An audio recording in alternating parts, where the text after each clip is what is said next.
Hey, what's up, Destiny Church? It's Wednesday, and I hope everyone is having a wonderful week so far. This past Sunday here at Destiny Church, we launched into a new series titled We Are Generous. And this series, much like the one we just finished up, is based on one of our core values here at Destiny Church, and that is we are generous with our time, our talent, and treasure.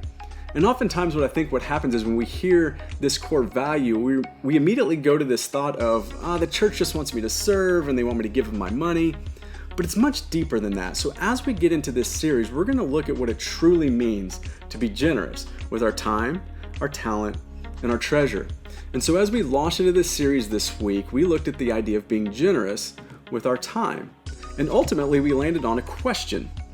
And the question was, what is keeping you from being generous with your time?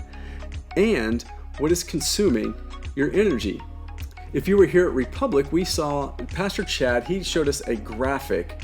And I'm going to show you guys that graphic now. But this graphic, it depicts what our balance should look like when it comes to being generous with our time. We start with God in the center, and then self, then spouse, then kids, then family and friends, and then going on to our calling, ministry, purpose, jobs, whatever that looks like. And so looking at this graph, I think oftentimes what happens is we get it backwards.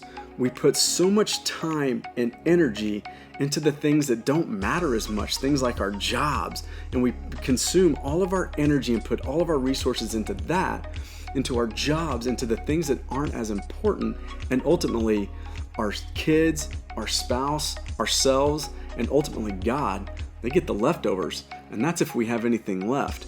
And so as we're looking at this series and diving into this idea of what it means to be generous with our time, we looked at this story of Mary and Martha, where you have Mary sitting at the feet of Jesus while Martha's running around trying to get the meal prepared and handle all the chores, and she becomes distracted, and she begins to ask Jesus, she asks him, don't you care that I'm in here doing all the work and Mary's just sitting there at your feet? Because see, the deal was, Martha was distracted. She was missing the most important thing, and that was Jesus right there in the room with her.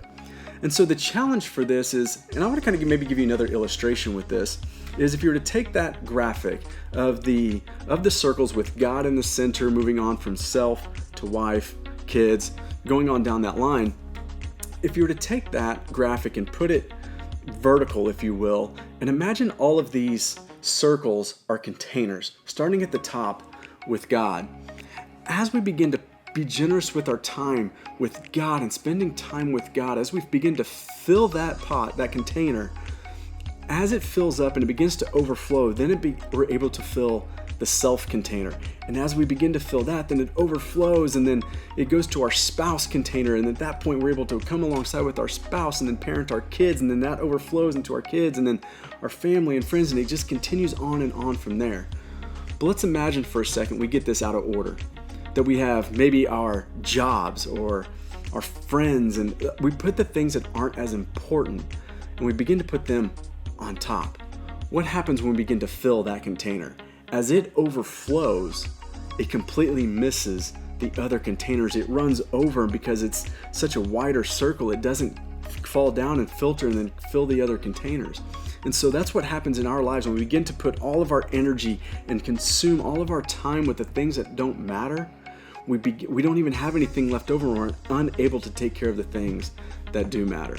And so the challenge for this week is this, that you would take a look at this diagram and draw it out for yourself. But don't draw it out in the sense of this is what it's supposed to look like. Draw it out with how it truly looks like for you.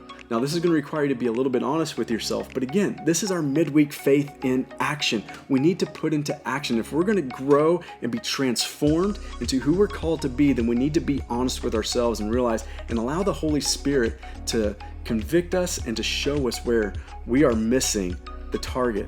So as you draw these out, draw it out and go, okay, where am I consuming all of my time? Where has my time been put at first? Where am I consuming all of my energy? Put that in the middle circle and then move it out. And then take a look at that and compare it to what God would actually want you to have. This one that we have drawn with God in the middle, then self, then spouse, then kids, and compare it and go, okay, where are my distractions? Where am I being like Martha? Where am I distracted? And where am I consuming my energy to where it doesn't matter as much as it does where we look at where God is at the center, and then from that overflow, we're able to take care of self and then spouse and on and on and on. So that's the challenge. Put your faith in action this week. Spend time with God and allow Him to reveal to you where you're being generous with your time and where you should be generous with your time. Guys, we love you. And as always, we're praying for you every single week, and we look forward to seeing you back this Sunday.